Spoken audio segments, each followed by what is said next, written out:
Afternoon. এ দেখো রান্না তো আজকে করতে পারিনি, কারণটা তো তোমরা জানোই, সোনাই পড়ে গেছে। সকালের আপডেট দিয়েছি, জানতেই পেরে গেছো। এই দেখো ডাল করলাম, আর একটুখানি এতে পাঁচ তরকারি ছিল, আর এই ডিমের টক ছিল। এই দেখো মাছ আছে ফ্রিজে, সমস্ত ছিল এগুলো।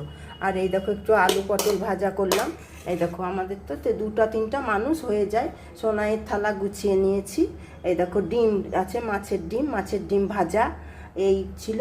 এই সমস্ত বার করে খাওয়া দাওয়া আজকে এই হবে আমার।